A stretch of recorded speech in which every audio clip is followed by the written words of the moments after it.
I'm not going to be like, they just can't look bad. That's my thing. Like, you just cannot look bad. Well, same thing as like always, you're like, well, like the Miami game, I was like, man, I just don't think they look bad. They look bad for 2 quarters, look good for 2 quarters. Yeah. Well, it's the same thing as like always, you're like. Yeah. Let's see. Yeah, hold on. Get this going. Everybody always thinks I don't know that I'm live. It's my favorite thing in the world. I know you're dealing with that last week. It's so funny. They're like, oh, he has no idea. And it's like I'm like, yeah, I do. Like, I'm the one setting it up. But that's cool, man. Yeah, it's Raider fans. What are you gonna do? Yeah.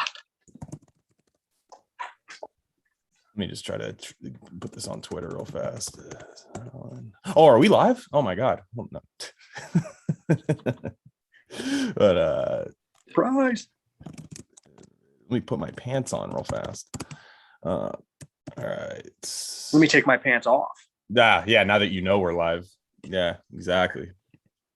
All right. Welcome to Rock Vegas, everybody. We're live again. Me and Matt Fallon. We're going to talk about. Wait, live? Yeah, we're live. Yeah.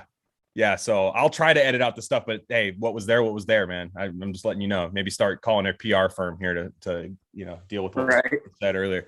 But anyways, we're going to talk about Raiders Chargers Monday Night Football, first division game of the year. I'm excited. I think it's gonna be a really good, close battle. It's gonna be tough. This is the best. It's got to be the best, I would say, quarterback that the Raiders are facing. If you're talking about a passing quarterback that they've played thus far, and it's going to really test out that secondary. Their defensive line is absolutely going to test out the Raiders' offensive line. However, the Raiders are going to have weapons to spread the Chargers out. I don't believe that. Maybe you could say the Cowboys, and the Cowboys beat the Chargers, but when you have the weapons to spread the Chargers out, I actually think that's how, when they can't, it's going to be tough for them to key in on Waller. Like, they're going to try. They're absolutely going to try. They're going to put Derwin James on him. They're going to put a couple other people on him, bracket him. But I don't know if you can. What do you think? Yeah, I mean, I definitely think it's the best offense overall that they've played.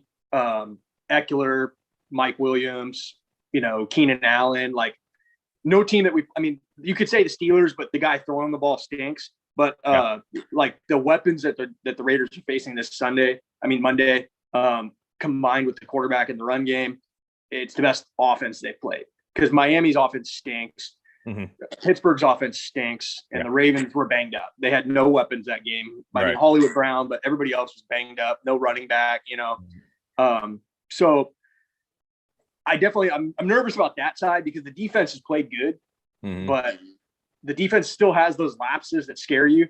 But like Miami really realistically scored 14 points against them. Like Gruden spotted them a touchdown and then they had to pick 6. So the defense didn't give up much. There was You're saying the 30 going for it on 4th down on the 30-yard line. Right. I mean, that's spotted a touchdown. I mean, here you go. If they had to go full field, I don't think they would have. I agree. So Gruden, that was just Gruden being emotional. But then on the defensive side of the ball for the Chargers, they're good, but they're not as good as they were a couple years ago. They don't have somebody opposite of Boza that scares you. It's Jerry Tillery, I believe, and he's got Melvin Ingram. Melvin Ingram used to be the Raider killer. Like, he used to be the one. He still did. He still got a sack on par with the Steelers. So I'm very nervous. The offensive line, I feel like, has struggled, but I do feel like they've done an adequate enough job to win games. And that, I know that people were like, they want to pick on the offensive line. That's the problem, blah, blah, blah, blah. The big thing to me is going to be running the ball. I know that so far this season, we haven't had to, and we haven't been able to. And we've been okay. We're 3-0. You can't complain about it. However, we've talked before the season, they cannot be super one-dimensional against good football teams. And I think this is the first game where I feel like they have to run the ball to win. And the Chargers are the worst run defense in football. They're ranked 32nd in yards per carry and 32nd in yards given up. They're giving up 170 yards a game on the ground and 5.9 yards a carry. So Jacobs, I believe Jacobs is going to play based on what we've seen and heard. I bet he's limited. I bet Gruden, he's going to split carries with Peyton Barber. Right. So we'll see. And I don't hate that either. If they can get the run game going, this is what I'm getting at is they can get that will help protect Carr more, because then they're not going to be able to key in on the like every down in the Miami game, every down in the Pittsburgh game, these teams were blitzing / pass rush. They're not even expecting a run. Yeah. So if you could take Bosa and not allow him to just rush the passer every single down, that might limit him a little bit. They're going to have to chip him. I mean, because he's going to be on Leatherwood if I'm correct on that. So you're going to have like Foster Moreau out there with him, or who has not been good in pass pro. No, but I mean, actually, like hot take, Waller's a better pass blocker, but I don't want Waller pass blocking. I don't either. But I'm just saying, like, people say he can't block, but he doesn't do a bad job. No, he's all right. I don't think Jalen Richard's going to be back, but if he was, I would not be shocked to see him just blocking on the right side of that, that line all day. Kenyon Drake is supposedly coming into the season was supposed to be a pretty good blocker, and he's looked pretty awful. Terrible. And Peyton Barber, he's never been considered a great pass blocker, but he looked pretty good last week, and that's why he's probably going to get those reps. Yeah, because they're going to be in trouble with Bosa. Bosa obviously is going to have a good game. He always does. Yeah. So I think if they could slow him down, don't make mistakes. Like, you can't throw a pick six in this game. You can't, fumble the ball in your own territory. Like, those mistakes that the Raiders have gotten away with and through 3 games this season, they won't be able to get away with on Monday. And that's pretty simple. Like, Carr's done a great job. Like, I mean, I'll admit it. Like, he's had a great season so far. I said this in week 8 last year when we talked, and then it went downhill. But like, no victory lapping yet on him for people. It's like great that he's having a good year, but he has to string together a 17-game season where there's no lapses, and that's for the whole team. Like, the defense too. The defense has had 3 okay games. They're due for a dud, and I hope it doesn't come Monday. Yeah. So a couple things here. Now, what I would get at, and a couple things here. What I would get at is, I actually like the idea of passing to set up the run. I don't like establishing the run game early, because I think that's early. I think the Chargers will just be amped up. I think they'll be amped up, just going after it. But what I would do is spread them out, right? I don't believe right now that, you didn't have this option last year when it was Aguilar and a few other guys, Waller. You didn't have the opportunity to have 4 guys who could hurt you in the pass game. Spread out, quick game, do that. And then all of a sudden the Chargers cannot load that box. Then you can run against a 6-man front. 7, maybe even a 7-man front, you'll be able to run against them. They were actually able to do a few things last game, and Drake was kind of not seeing it. If Tape Don't Lie did a great breakdown of like Peyton Barber versus Drake, just following his blockers and trusting the hole that the line's creating for you. But also on defense, the test to me is not going to be so much covering the Chargers. I think they'll do an okay job at that.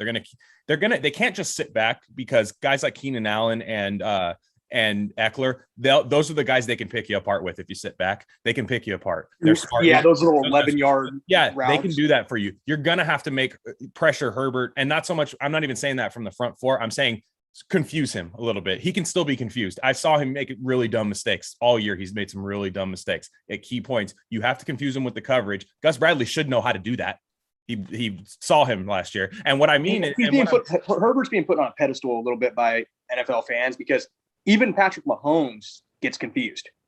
Like, it's possible to confuse these guys. Like, Mahomes looked pretty bad, like, at the end of the game last week, Oh yeah. No, Mahomes hasn't been that good this year. And here, like, I mean, for his own standard. I mean, now I expect him to wake up, but here's the thing with Herbert, where Herbert hurts you is when you do confuse him. He doesn't like what he sees. He can scramble. He throws the deep ball off the scramble. He does not throw the deep ball from the pocket. That just doesn't happen. He doesn't take a 3-4 step drop, sit back on his back foot, throw it deep. And they don't even really have the wide receivers to do that. They have Mike Williams, but he's not the biggest downfield threat. He's more of a contested catch guy. And they don't really have that wide receiver that scares you out of that. Jared Cook is still decent, but I mean, he's hit the wall kind of a little bit compared to what he was, even with the Raiders.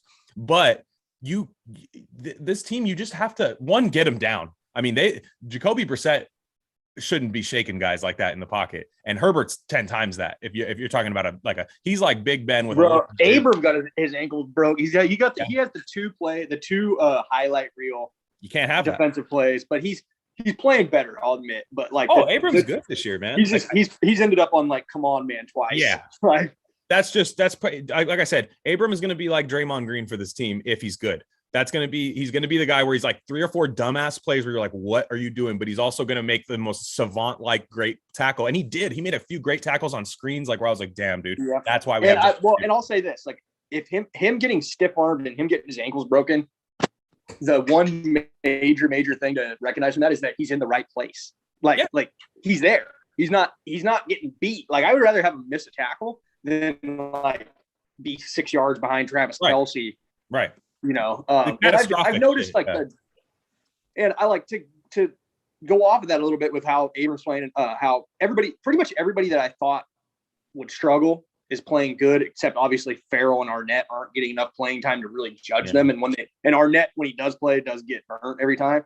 But sure, but he's still not a catastrophe. He's just not playing much, so you can't really put anything together with him. But Gus Bradley, like I was trying to make people be cautiously optimistic, where it's like, you know what, it might not change. You know, like you're bringing in a defense coordinator.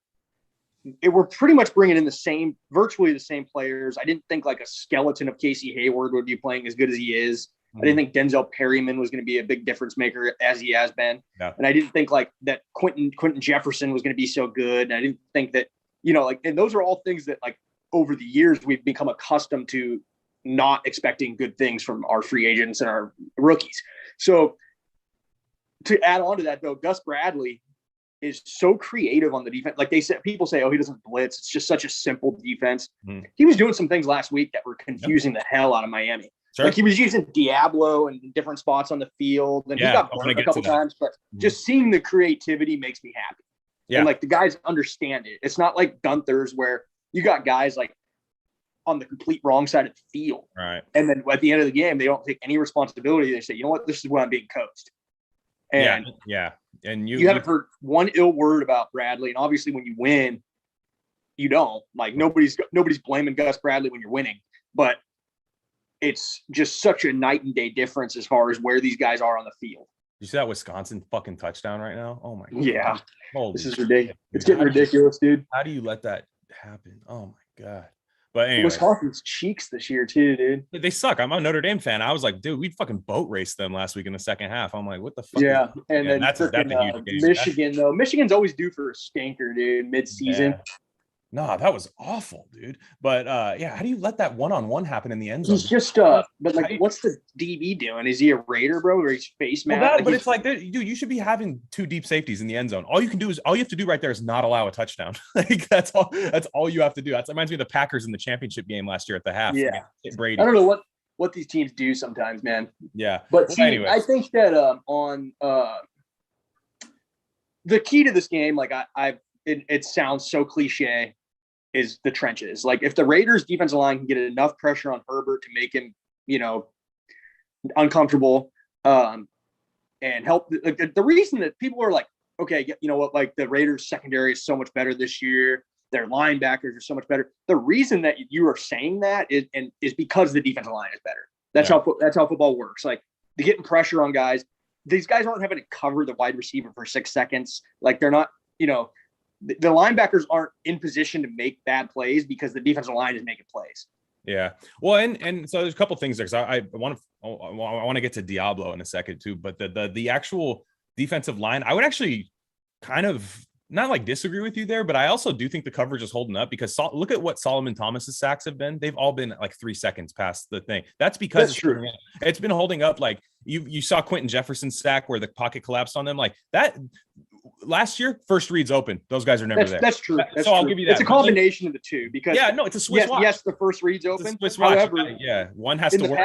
In the past, if it did last 3 seconds, it would last another couple seconds, and the third reads open. Yeah, it looks like a cohesive unit. Exactly. Like a Swiss watch working. Like one thing breaks, nothing works. So like you get the So Diablo too. This is really interesting. He played like double-digit snaps at safety as like a dime safety last week. He was playing the deep safety position a couple times. Yeah, and he didn't. Okay, like everyone sees the Gesicki 4th and 20. That's not good. Everybody knows that. There was also a part where I believe Abram kind of should have been there as well. Like, but that was just a busted play. Too long, took too long. Brissett had too long. But there were some plays where Diablo was running with guys, man. And BD Williams brought up a great trait. They gave that guy a single-digit number. They don't usually just hand that out. Like single-digit numbers, like nowadays you see guys like that. You don't usually see rookies, like especially third-round rookies, getting single-digit numbers. They must. I thought Michigan was going to fumble that. Oh yeah. But Diablo's like, they like Divine Diablo. Like they like him. And BD Williams' theory is that Littleton got a little heat put on him by that. And that's why Littleton kind of woke up last game. Like you saw Littleton had probably his best game as a Raider.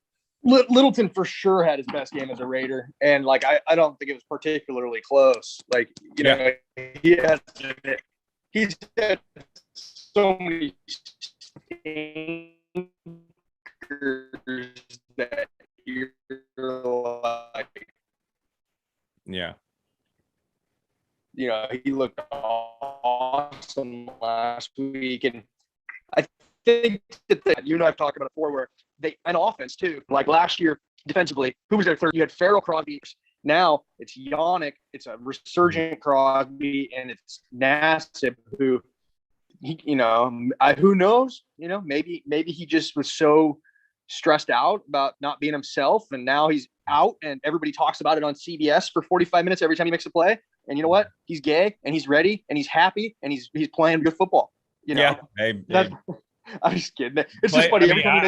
To say that that's not at least 1% true would be it's got to be kind of true. It's got to be kind of true. Just like Crosby, right? It's not any different. Like Crosby was, out. It is different, but he's out being like partying every night. Now he's focused on football. Yeah, and he's just better. Nassib, like he hasn't been able to be himself for his whole life. Like, and then all of a sudden, cool. Now I can focus on football. Like I'm not worried. Everybody it seems like the Raiders were a good team for that to happen. Doesn't seem like anybody's really like, and who knows what's happening behind closed doors, and it shouldn't, but it seems like he has a good like environment to be in, to be the first openly gay player. Like he's not in Boston. I would feel so bad for him if he was playing for those Patriots fans are ruthless. Mm-hmm. Yeah. But it's good that he's playing worth his like he's making too much money, but he's playing where you're not like looking at the contracts and being like, wow, that's way too much money. No, I actually like having him there. I'm like, damn, like, I mean, the contract's whatever, but I'm like, okay, this guy's playing, like he's ragdolling people, dude. Like he looks like a Hulk out there. Like, I really thought he had a chance not to make the team. And I thought Malcolm Kuntz would start taking his reps. And right now it's one of those things where I think Kuntz will probably, be inactive for probably the whole season, mostly maybe the end of the season to come give somebody some relief. But they have a good combination of guys rushing the passer. Solomon Thomas is playing better than I thought he would. Yeah. Again, it's one of those things where we sign him, we get rid of Hurst. I don't know how Hurst is playing, but I watched one Niner game and I didn't notice him. No, those guys don't really do a whole lot for them. Yeah, Hurst, Key, and the difference for the Raiders, I think, is like it seems like the guys are buying in. And like last year, you were getting whispers after every loss of people like not buying into Gunther, and even Gruden was getting some heat from the players. And it seems like this year, like there's like a respect level that they have, and Ron Milas, has to be doing a good job, because those corners you're not seeing corners like face guarding guys like this guy that was just now in the Wisconsin game, where in years past, we would never make a play on the ball. We've had like 5 or 6 almost interceptions, like on crazy plays. And like, I don't know if you remember a couple of years ago, but like the Raiders had no ball skills. Like it like they wouldn't even like go for an interception. Yeah. That was DJ Hayden. But that has to do with like Nevin Lawson.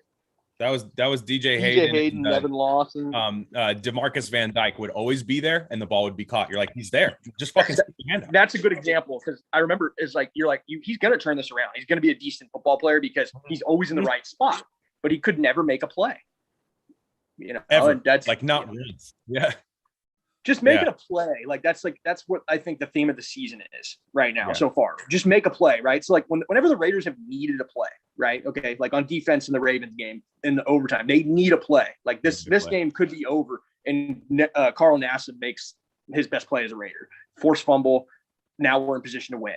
Okay, it's 3rd and 9. We need a play. Zay Jones makes a play. Hey, we need a play against Miami, and Peyton Barber breaks off a 31-yard run or 24-yard run, you know? And like, so it comes down. Football is like a long game, and it's 60 minutes of like grinding, but sometimes it comes down to one play. Did you make that play? And like the Raiders in the past have not been able to make that play. And so in 3 games so far, they have like the Henry Ruggs bomb, you know, in years past, that play doesn't exist and they lose that game. Yeah. So I don't know, man. I'm happy with the way they're playing. You can't keep winning games the way they are. Like, you're not going to win every single close game, but I'd like to blow somebody out. Like, I was watching that Dallas Philly game, and I'm like, something like that. I would like that every once in a while. Like, let's blow somebody Chicago out. Next week. They should do that to Chicago at home. They should. Like, I'm not trying to look forward to next week, but they are a better team than that team. Well, I think they absolutely have to. Like, I mean, like what you're saying, you know, I think that they need to, like, to prove that regardless of what happens this week, like if the Raiders go out and lose a close game, division games are tough. Like it's going to be close. It's going to be a grinder. Regardless of the result, if you go in 4-0, you go in 3-1. Chicago, their defense doesn't look as stout as it has. They don't have anybody like that's standing out to me on that defense right now. And they don't have a good offense. Like, their offense has been one of the worst in football. I mean, I don't think it matters who plays quarterback for him. Matt Nagy's holding that team back. None of those guys should scare you. Yeah. Whether it's Justin Fields, a rookie who like pretty much broke a bunch of records of how bad he played. Like, and it wasn't on him, but he got sacked 9 times. A little bit of it was.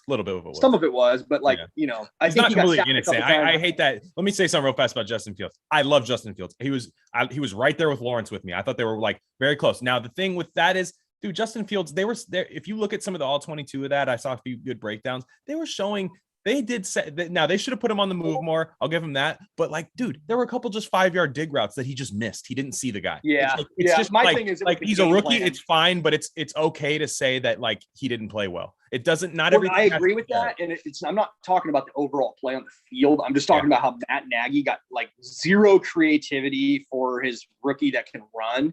Yeah. And like was trying to run the same offense he was running with Dalton. And like, I know you're not going to be able to switch the whole. You're not going to be able to switch the whole offense in 1 week. Right. However, he should have had some plays built in there from the preseason, like whatever. And also, the Browns were playing. You know, their defense was playing good, so it's not like they're good overall too. You know, but line is disgusting. Yeah. Yeah, and I think that. But see, the Bears, you get Dalton or you get Fields, and I think that like. Obviously, losing that game would be brutal, but I'm focused on the one. That's the Falcons. That's the Falcons game of last year, where it's like you are better than this team. Don't lose this game. Yeah, and then we go out and lose by 50. So or something. So, anyways, let's go to the offense here because I'm interested in the offense here, and this is how you blow teams out. I don't believe this is the defense thing. Well, I believe they're going to blow teams out. And I'm not talking about the Chargers. Again, we expect a battle. We just expect a battle with the Chargers. I don't care how it looks. Got to win that game. Now, with the rest of the offense, you have these 4 guys you can spread out. The Raiders are kind of running like almost a college-style spread offense right now with these receivers because they have them. Like, one thing I've noticed more so than anything that has been – I even think it's been better than like the defensive line getting pressure is that Ruggs is better. I think Ruggs strengthened his core, which I believe you see his speed more now because when anybody who knows anything about running and stuff, like I ran a few marathons in my life, when your core is not right, you lose steam quick and you're not able to get through traffic as well. I think he seems smarter too. Like he seems smarter, stronger. And Carr trusts him. If you notice, there was a play against this is with Renfro. We know how much Carr trusts Renfro. He'll throw triple coverage to Renfro if he wanted to. We know how much he trusts Renfro and Waller. There was a play where Carr was under pressure and he just literally threw a duck into the fucking air and it landed right in Renfro's right in the bread basket. Like it took 10 seconds to get. Was that the one where he slid on his knees? Yeah. Yes. Everybody knew that was a great play. Yeah, everybody knew that.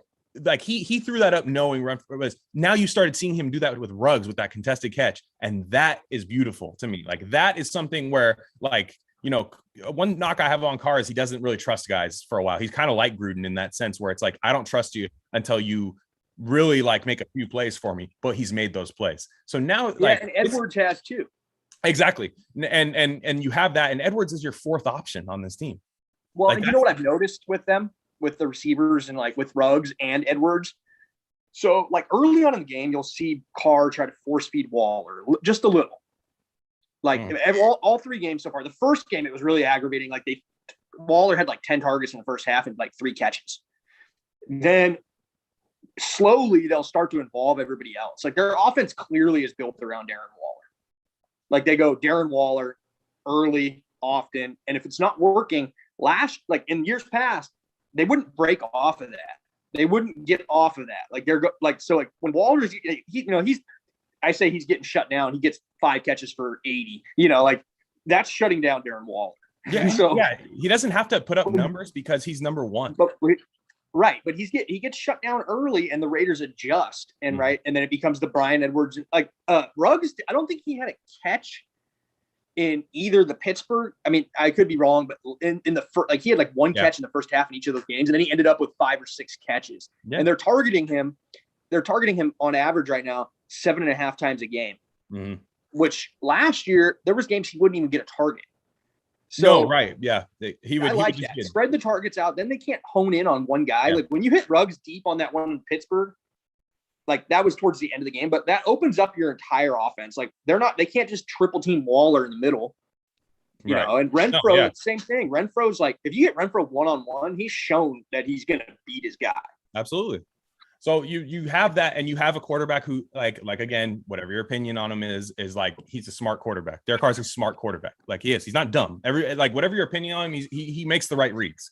Now, I think he's smart, and I think sometimes this sounds really, really dumb, but I think that sometimes he was too smart. Yeah, to make a play, he was too scared to make a play because he's like, no, it's not there. He was too smart, and like I know that sounds really dumb, and like no, I agree. But he was like, hey. Instead of me I'm going to make this 4-yard play. He's going off of confidence and intuition a bit more now than he was off his like brain. He was just like, oh no, if that's not there, I can't throw that. And it's like, no, this guy's really good that I'm throwing to. I should throw it to him. He's better than the guy covering him. And I've always thought arm talent wise, I've always thought Carr was in the top 10. When he steps into that throw, because he used to loft the ball back in the day. Now you see him when he really needs to step in, plant that back foot and rip it. He has as good an arm as anybody in the league. Like it's really good. So, but then Andre James, that's Andre James is the problem with this team, man. Like that.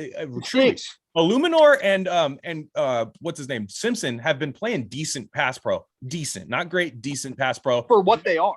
Yeah, for what they are. You signed Illuminor 1 week before the season. Yeah, he's a godsend. A godsend. As a backup. Yeah. Like that guy's not supposed to be good. Yeah.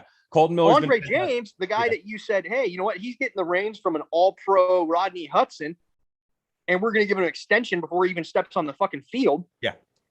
That's the guy that's supposed to be anchoring your line in the middle. Yeah, and he can't snap the ball. He can't snap the ball. Yeah. That's going to fucking bite us, dude. We're going to be in a close game against somebody, and he's going to fucking snap the ball over Carr's head. Yeah. Takes you out of field goal range, anything. Yeah. When that happens, I guarantee Gruden's going to start looking at other options. You have to. And you can't. Nick Martin isn't a good other option, but no, I think he can snap the ball to Derek Carr. I don't think Nick Martin could be worse than Andre James. No, he can snap the ball to him. Nick Martin has a track record of, in an NFL game, snapping the ball to the quarterback. He's not going to get blown up on every single play. Yeah, and that's the thing. Like, Andre James actually, like, in pass pro, there's some reps where I'm like, okay, I understand that. But, like, in the run game, absolute sieve. And snapping the ball, he just gets blown up, dude. He gets pushed off of his freaking back. Yeah, that's what I mean. I don't know. He's not strong enough to be an NFL center. I agree. Like, actually, like, I was talking to my dad about it because I'm like, Andre James just seems small, right? Yeah. But if you look at Andre James versus Rodney Hudson size-wise, it's not that different. No, like they're very close. But Rodney Hudson is a strong son of a bitch, and Andre James is not. No, it's just like, you know, I just this year I didn't want to go through growing pains with that center. Like, I would have been okay if you're a good playoff team. You don't want to do that. I would have been okay if they were like, and look, Nick Martin didn't have a good preseason, but like you'll see, I could see Nick Martin where you're like, okay, we still have Andre James. We still feel okay. If you told me I feel okay about having Andre James, I'm still going to give him another year because they didn't have to pay him for another 2 years. It was ridiculous to just keep him as like, you're still your understudy and be like, let's just see what we have here. It's no harm to keep him on the roster as our backup swing lineman, whatever, play a little guard if he has to. Do you think Morrissey could be worse than Andre James? Because I don't want to see that quite yet, even though I did. I'm just saying though. Yeah. I think it could be just as bad. Is all I'm saying. That's sad though. Like it's like, dude, you're like this undrafted free agent out of Pittsburgh. Well, they're both undrafted. I mean, they're both. Yeah, you know what I mean. Yeah, no, I see what you're saying. And like, look, like that's the thing that scares me about this team. I think everywhere else, like if you compare it to the rest of the league, like they're pretty good. Like they're pretty good. No, like they're pretty good. Like, yeah, do they have the best corners? No. If Casey Hayward goes down, that gets interesting. And he does every game, if you noticed. Him and Mullen, every single game got trainers going to them. I'm a little scared of that. But I just that's the nature of the game. Hayward's a little bit old. He's always cramping up and stuff. I am a little scared if you have Mullen, Arnett. If it goes back to what we had last year, I'm a little more nervous of teams testing them. Well, Nixon's coming off the IR soon. Oh yeah, for sure. Hell yeah. Which that's good. And actually, I didn't even think about this. What the hell happens to that linebacker core when Nick Morrow comes back, and even Javin White? It's a good problem. It's a good problem to have. It's a good problem, and I think the odd man out is Kwiatkowski. Yeah, I agree. Because you don't want to get rid of. I think last year Kwiatkowski is one of those guys. Last year that he got a little too much praise for what he was because the defense was so bad. I thought he was all right. I thought he was all right. He played well. Yeah. But the defense was so bad. Like when people like to look at the tackle numbers and they like to say, this guy had 12 tackles, he's great, blah, blah, blah, blah. But as far as Bradley's scheme goes, his linebackers have to be a little more athletic. Well, he fit the Gunther scheme more than he fits the Bradley scheme too. Look at those Seattle linebackers, dude. Seattle linebackers aren't big, clunky white guys. Like they just aren't. Like, you know what I mean? They're like athletic. Yeah, you want guys ranging. You want like elk and deer guys, like trim. So I think honestly that he could be a trade candidate, and like that's in football there's not that many. I'd do it. He could be a guy that like where he would fit Buffalo. Yeah, 5th or 6th rounder, just like 6th rounder, conditional. It doesn't matter. So I could see that happening, like when like those two guys come back, where they're like, okay, we want White and Morrow. Oh yeah, White, Morrow, Perryman, Littleton, Diablo. And Diablo, you could even go Diablo to safety if you have to. Like you can move those guys around. It's not like Diablo showing he's able to. I mean, this team, the fact that they're trusting a 3rd round pick to play dime safety, you know what I mean, and then a 5th round pick to play slot corner, like. That's what Bradley did with Desmond King. Like they trust these young guys, which I do like. Gus Bradley is not one of those earn your keep guy. If he's good, I play him. That's what I like about Gus Bradley more than. Have you noticed Amick at all? Has he been playing? I haven't really noticed him, but I've seen he's gotten some snaps. Amick Robertson. Yeah, he's coming a little bit, which I that's fine. Like I still like him as an emergency slot. Like that's fine with me. Like I'm just happy we're not watching Tanner Muse. Exactly. And like so, that is what it is. And one more thing I wanted to talk about is, did you see Vinny's tweet today? So I'm blocked, but I saw a lot of reactions. Okay, well, I'll read it. I wanted to talk about it because it made me mad, dude. It made me mad. What did it say? So here, let me pull it up here. I got my thoughts on that guy, but I'll yeah, no. I don't even want to bash the dude, even though I'm not like the biggest fan. Actually, like kind of all the Raiders beat writers are pissing me off. Like Marcus Johnson brought up a really good point. He was like, okay, Divine Diablo is not looking bad at dime safety. Do you think this is the first time he's trying it? No. Why did we never hear he was playing safety in camp? He goes, it might be something that Gruden. I think there's things that Gruden. No, but like you're on the field. You're on the field. Like there's press windows. There's no way Diablo knowing the communication at safety when you know what I'm saying. Like it doesn't make any sense. But why do the Raiders? Like we'll get to this tweet in 1 second. Like when anything happens for the Raiders. Somebody has it before anybody local, and that's not like that with every other team. Well, look where the coach and the GM came from, TV. Right, yeah. Yeah, I mean, you have... Okay, what did Vinny say? He said something about... Vinny, I got it. So he says, I've been covering the Raiders. He always tags the Raiders like he wants a retweet. Like, covering the @Raiders now for 2 years. Like, yeah, RT this, bro. Like, follow Friday, Vinny Bonsignor. But covering the 2 years, Vinny. Yeah, covering the Raiders for 2 years. I'm continually amazed at how much looking back gets done by fans, comparing what's happening now to 2-3 years ago to justify certain positions or opinions, as if any of it matters one iota this year. Turn the page already. So let me start with this. I got to go off. Okay, you've been covering the team for a 7-9 and 8-8 season. Yeah, I'd probably be like, yeah, guys, what's the big deal? Like they're ascending. You know what I mean? What's the big deal? You weren't here for Stanford route. You weren't here for fucking getting excited about Justin Fargas rushing for 1,000 That's yards. not even it, though, dude. That's not even it. We got homeless guys wearing fucking Jerry Porter jerseys, picking out garbage cans because they bought Jerry Porter jerseys. Not hating on Jerry Porter. That's not even it, though. The simple fact is they went 7-9 and 8-8. He was covering the teams when they went 7-9, 8-8. Yeah. How did they start those years? Yeah, even in those years. You fucking idiot. Yeah. I'm sick of that guy, dude. Yeah. How did you start those years? Yeah, it's funny because it's like my thing is. So guess what? They're 3-0 this year. They haven't done shit. Yeah, no, and like I will say, it looks better to me this year. It does. There are things last year. It looked better last year. No, they're playing better. Like I'm just saying, like there's more. I'm just saying though, like when they don't blow it this year, that's when the fans will be happy. And when I turn the page is when they say the Raiders have clinched a playoff berth. I fucking turn the page. I turn the page. The page gets with the grandstanding bullshit. I'm sick of that crap, dude. And like, dude, oh, cool, you were there. You're the first one to be positive. Congratulations. Guess what? When they win, I'll be just as happy as you. Happier because I'm a fan that I watched the shitty years. In the fan base, though, I got people victory lapping Derek Carr in my mentions. Okay, guess what? I'm ecstatic that he's playing good. I'm not mad that he's playing good. Yeah, I want him to continue to play good.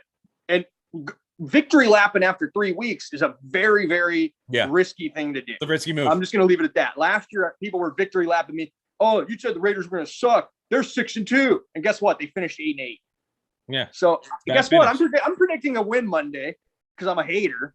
31-21 Raiders. Boom. 10-point win. You're great. You turned the page. You took Vinny's advice. I took Vinny's advice. We're not losing anymore. I don't think we're going to lose another fucking game. Yeah, I'm going to predict the win too. I'm going to go 33-30 Raiders. I think it's a shootout. 31-21 with a Herbert pick six. Yeah.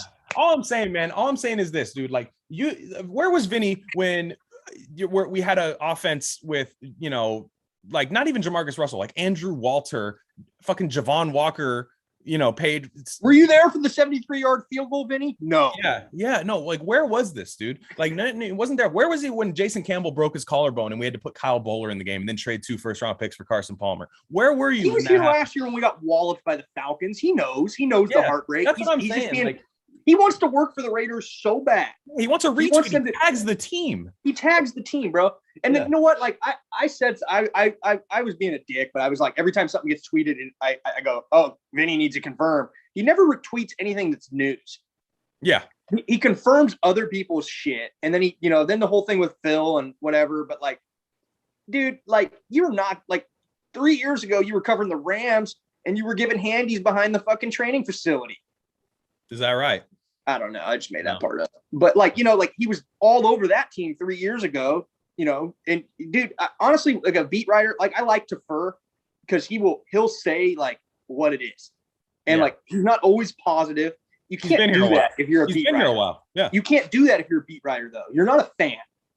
Yeah. Okay. It's like, dude, like, how do you, okay. You just look, all you got to do is when you start covering a team, Vinny Bonsignor, I just signed on to cover the Raiders for, what is he, like the Fresno Bee or some shit? I don't even remember who he covers. Something like that. So say you get your job and you're like, okay, let's start learning about this team. You look at like the record over 20 years and you're like, okay, not great. That sucks. Okay. Terrible. Look in the draft history and you're like, why are fans so damn mad?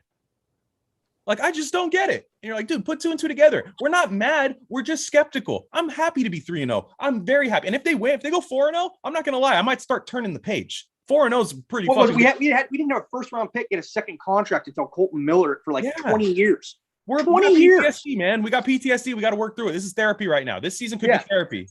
And you know what? Like, my thing is like with fans and writers, okay?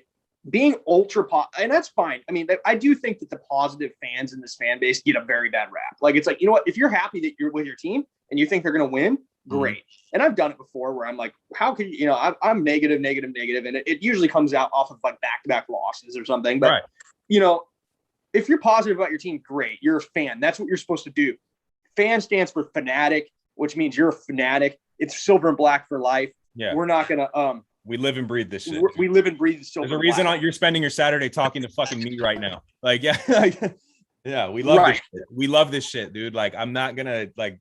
I love the Raiders, man. I love them. Here's the thing: we all have those family members that we love, but sometimes we don't expect great things from. You know what I mean? Right. But a fanatic, right? A fanatic, which is a fan, is different than a beat writer. Yeah. And it's since we moved to Vegas, there's this thing where it's like everybody's trying to become that, Raider employee, and they want to be positive. You know what, dude? Like I don't like Kawakami. And there's different reasons, but when Davis was like tearing this team apart, he called him out and got kicked out of the press conference. Right. He was doing his job. Yeah, I agree. And like these guys, they're not going to lose their job by being ultra positive, but they lose the respect of the fan base because you come in here and you tell me how I'm supposed to fan because you haven't been here.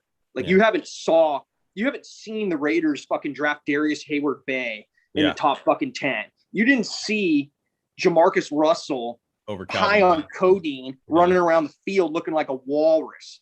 You didn't see all that. Yeah. You didn't see that. Yeah. So what are you doing trying to tell me how to fan? Yeah. And also, like, what is a beat writer doing that for anyways? Tell me the fucking news on the team. Don't tell me how to be a fan of the team. Tell me the things I need as a fan. Who's doubtful? Who's questionable, motherfucker? Yeah, because you don't know. You don't know anything because Gruden doesn't even like you, motherfucker. Like, So straight up, we'll end on that. That's it. I don't want to writers any longer. Vinny, come on the show and debate it if you really care. Like, so if you want to teach me how to be a fan. Show. No, fuck no. I don't even want him on the show. But I will. Hey, if he said I'll come on and I'll tell you how to be a fan, that's fine. I don't give a shit. Like, but what's the guidelines? Bring the rules. Yeah, bring the rules. Show me the fan. Write the How to Be a Raiders Fan by Vinny Bonsignor. 2 years of covering a team, and I know how to be a fan. So, anyways, this is Rock Vegas. So Matt, you're sticking with 31-21. I'm sticking with 33-30 Raiders. Raiders are going to win on Monday Night Football, prime time at a home game at SoFi. Raider Nation. I hope everybody down there's loud. I know they will be. So, that's it for us. He's at Fattest Malin on Twitter, and I'm at Glen Rockney on Twitter. Subscribe to the channel. This is pretty much just a sports channel now, so just keep going with that. It's going to be all I'm going to do some NFL coverage too. You got to hop on with me to talk some regular NFL too, because I do some other stuff like that.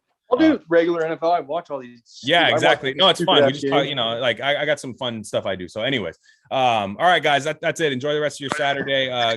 We got a little time for you guys to consume this before Monday. So maybe even on your Monday morning commute, if you wait to get this, that's totally fine. All right, guys. All right. Right on, man. Enjoy your Saturday, dude. That was good.